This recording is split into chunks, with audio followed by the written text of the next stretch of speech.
Aujourd'hui, je voulais vous montrer un peu sur quoi je passe beaucoup de temps. Et en l'occurrence, c'est la plateforme de Coding Crew qu'on travaille avec Johan et Johan. Donc, pour se présenter assez facilement, donc j'ai le code à droite avec plein de belles choses et un projet voilà, qui se pose en du Next, du Prisma, du Postgre, du relativement classique en réalité, pas besoin de complexifier la vie, et du MDX qui passe pour tous les contenus. Bon, je vais vous présenter rapidement la plateforme, hein. Donc, l'idée c'est euh, du Magic Link. Donc en fait, on met juste le lien. Là, j'ai déjà pré-rempli le mail pour qu'il soit déjà arrivé. Ça prend quelques secondes, même pas, donc c'est bon, ça sonne. Et on reçoit un mail de ce genre-là. C'est comme ça, je suis sûr que j'ai le mail. Et j'ai pas écrit mon mail. Donc on arrive directement sur la plateforme. Pas besoin de mot de passe. Vous avez déjà votre mot de passe pour vous connecter à votre client mail. En fait, on utilise celui-là, tout simplement. Le fait que vous ayez accès à votre boîte mail nous assure que c'est bien vous. Ok. Donc une plateforme relativement classique, on va avoir plein de trucs dans tous les sens, du Discord, du quatre réseaux qu'on va peut-être voir après, peut-être vous montrer, ouais. Mais tiens, je vais vous montrer un petit peu ce qu'on peut faire, par exemple, comme on fait du MDX, donc ça revient de JSX, hein, c'est le X de Reactive, on peut faire des composants en plus, et typiquement, bon là on s'est fait un module où on présente, enfin, on se présente pour tester, on a un design system aussi, forcément, avec du storybook. Et pas mal de tests aussi dessus, tant qu'à faire. Mais tant qu'à faire, autant avoir une version intégrée dans la plateforme pour vérifier que tout marche bien. Parce qu'on a beau avoir des composants sur un storybook, donc un design system qui prend chaque composant à part un, il peut y avoir des problèmes, il peut y avoir des manques de contexte, il peut y avoir des problèmes, je sais pas, de local storage ou je ne sais quoi d'autre. Donc là, on a des exemples de admonition. On va voir par exemple du code. On a des playgrounds. Donc on peut travailler directement du code et c'est live. C'est-à-dire que là, si j'écris par exemple un petit peu, hop, ça met à jour direct. Avec bien sûr plusieurs fichiers, etc. Euh, oui, c'est normal dans le même ID. Et on peut en avoir d'autres. On peut avoir des propositions. On peut avoir enfin, du code à copier-coller. Pratique quand même quand on parle de code. On peut mettre en évidence des morceaux. Donc ça, c'est des composants qu'on a créés nous-mêmes. On se base sur des composants relativement bien maîtrisés déjà de base, mais on les a un peu fine-tunés pour aller un peu plus loin. On peut aussi, bien sûr, cacher. C'est plus sympa quand on veut faire devenir quelque chose. On a des composants vidéo, donc là, je sais pas, j'ai du Loom, je crois. Je vais avoir du YouTube, je vais avoir un Loom il est là. Donc ça, c'est le Viadeo. Pourquoi on l'a pas noté que c'était Viadeo?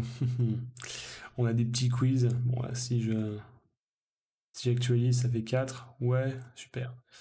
Bon, au pif. Oh, je suis triste. Bon, forcément des explications en plus, etc. Donc on s'est un peu amusé. Donc là, sur du local, donc je tourne localement. C'est un peu plus rapide en production, mais c'était aussi vous montrer qu'on a tout, qu'en local, on développe pas mal de choses. Et j'ai quelques petits boulots qui sont en cours, forcément. Typiquement, on a des tooltips pour montrer des choses, etc. Bon, je ne vais pas tous les montrer, ça n'a pas grand intérêt. Mais hop, si je vous montre, par exemple, la formation sur laquelle on travaille, enfin, Johan travaille beaucoup dans le fond sur les recherches confirmées et aussi creuser le sujet parce qu'en réalité, on a beau être expert depuis 5 ans tous, on a fait plus de 5 ans qu'on fait du React, chacun de nous trois. Mais il y a quand même plein de sujets qu'on ne maîtrise pas et puis ça continue d'évoluer. Donc on creuse, on va plus loin et on va pousser les choses pour mieux comprendre typiquement. Donc si je vais voir à l'abordage de React, donc bon, je vais passer les présentations parce que vous avez quand même vous avez quand même, je vais traduire ça. Non, vous avez quand même les trois morceaux qui sont déjà une formation complète, hein. Vous avez vraiment tout le contenu pour maîtriser React, le comprendre en profondeur. Et après, on continue d'ajouter des contenus pour aller encore plus loin, pour step up, pour passer aussi beaucoup plus dans la pratique. Parce on a des trucs pratiques. Par exemple, je sais pas, je vais vous prendre tiens, la gestion de state, parce que c'est peut-être un des plus intéressants. Tiens, hop, on va passer sur l'introduction. Donc, vous avez les composants qui s'affichent comme ça. Donc, vous avez des petits morceaux de code qui s'affichent. Vous allez avoir. Alors, ça, typiquement, les sections, c'est que pour du dev, hein, et que c'est pour moi, pour les petits rappels, où est-ce qu'on a les transitions. Je vais même vous montrer ça. Hop, sans les sections, c'est pour nous faire genre, le découpage finement. Donc là, pareil, on retrouve le playground, on peut aller écrire ce qu'on veut. Hop, on peut faire ce qu'on veut. Bon là, l'incrément ne marche pas, mais c'est ce qu'on essaie d'expliquer. C'est que le state, bah, il faut le retenir, il faut le maîtriser, il faut le modifier, et en fait, on va faire un re-render, on va régénérer l'interface à chaque action, mais idéalement partiellement, hein. Bon, ça, c'est des optimisations. Donc on a plein de petits trucs comme ça. Là, pour le coup, on montre que si je modifie ici, on met à jour directement. Donc là, c'est extrêmement fluide, hein. Ça, c'est l'intérêt de React, hein, c'est qu'il est capable de faire ça. Là où, par exemple, si on prend du Angular, on va faire de l'événementiel et on va venir changer que ponctuellement le morceau. Mais ce qui fait qu'on va mettre à jour continuellement un maximum d'événements. Et dès qu'on a du temps, on regarde est-ce qu'il y a une mise à jour à faire. React ne va se mettre à jour que s'il y a un changement. C'est-à-dire qu'il va pas il va relativement peu consommer de CPU s'il n'y a rien qui se passe. Là où Angular va consommer beaucoup plus. C'est pour ça que si vous avez une page très chargée qu'un tableau extrêmement fourni, Angular sera souvent assez mauvais en termes de performance. React sera meilleur à ce niveau-là. Si par contre vous avez mal optimisé votre React et que vous avez tout le site à changer à chaque fois que vous appuyez sur un bouton, il y a des problèmes. Et là, passer peut-être sur du Vue.js sera peut-être plus efficace. Donc voilà, je passe rapidement, mais c'était juste pour vous montrer vite fait. Je crois qu'on va avoir des choses intéressantes à la fin. Bon, on a des petits quiz, voilà, donc là, bon, j'ai un peu de fait au pif, mais ça marche. Hop, actualisation, toujours les petits éléments qui sont mis en avant. Des petites screenshots, c'est toujours pratique pour bien voir les choses. Là, pareil, ça c'est du bash. Voilà, je vois le SH, pour ça que je dis bash, mais là c'est juste des logs en fait. Donc, enfin, c'est des logs, c'est juste le message d'erreur de TypeScript. Tac tac tac, donc plein de belles choses, encore un petit peu, toujours un peu de pratique, hein, toujours des petits quiz, c'est toujours bien utile. Typiquement là on va avoir un petit lien vers Tailwind, toujours pratique, une bonne base. Et voilà, là on explique comment faire un petit exercice.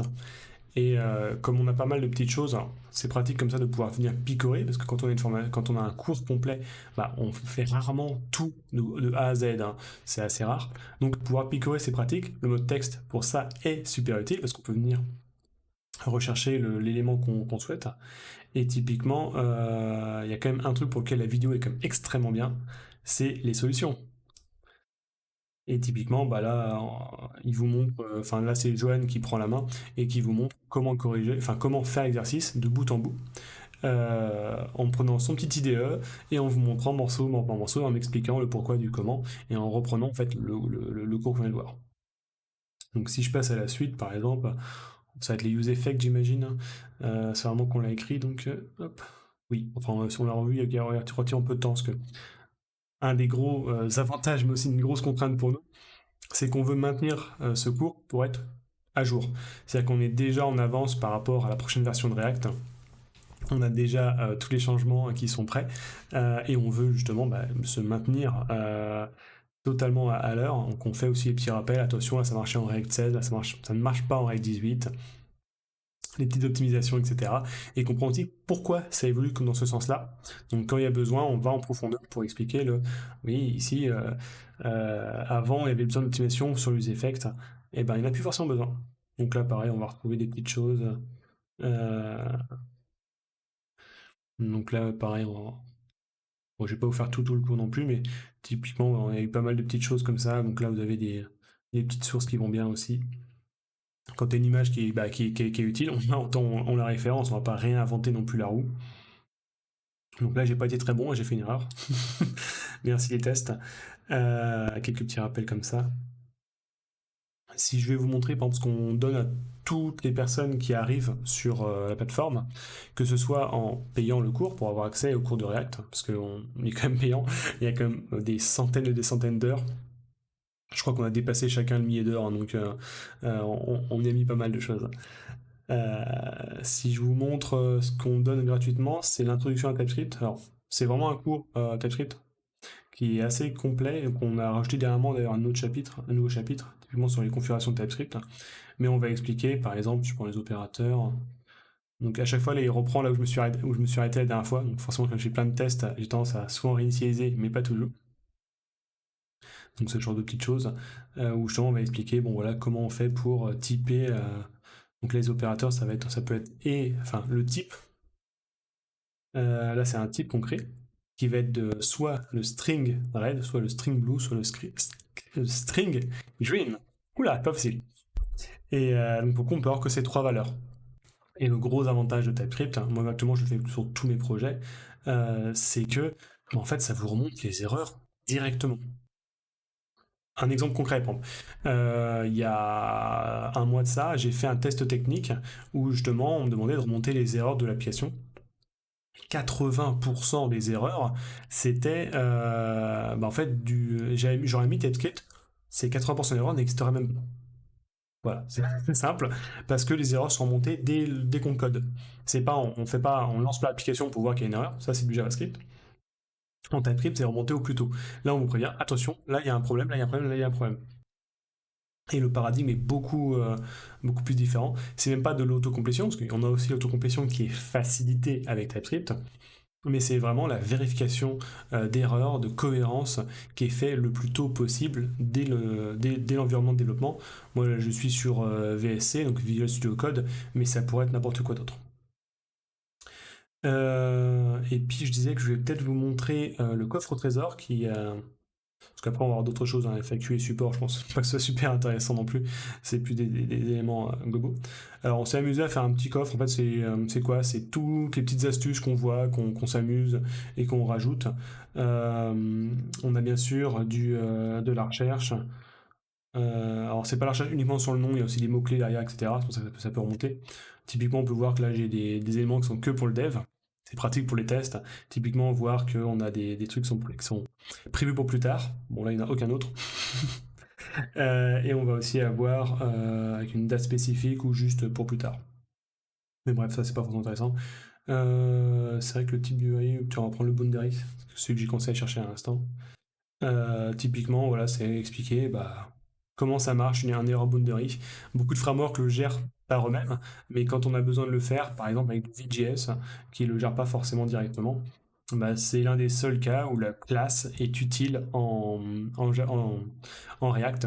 Tous les autres, je vous conseille fortement de faire plutôt des composants sans clash, justement des classes, des fonctions, des classes fonctions clash. Là, non, des fonctions composants. Je vais m'embrouiller. Voilà, et pour le coup, ça vous permet de gérer les erreurs globales qui sont remontées parce que vous ne l'auriez pas géré localement dans votre composant. Et ça permet de tout catcher et de ne pas renvoyer une erreur massive en plein milieu. Voilà. Donc, comme je dis, c'est vraiment un truc où je passe beaucoup de temps.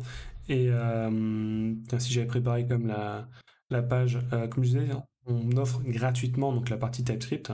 Alors, vous avez une page dédiée. On va revenir sur celle-ci après. Typiquement, là, je vous mettrai tous les liens sont dans la description, bien sûr. Hein.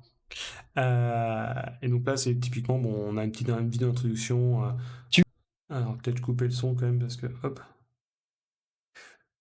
Donc toujours le petit Johan là, qui est sur les vidéos, avec le petit email pour s'inscrire. Donc on s'inscrit à la newsletter, on voit en général un mail par mois, quoi, même pas.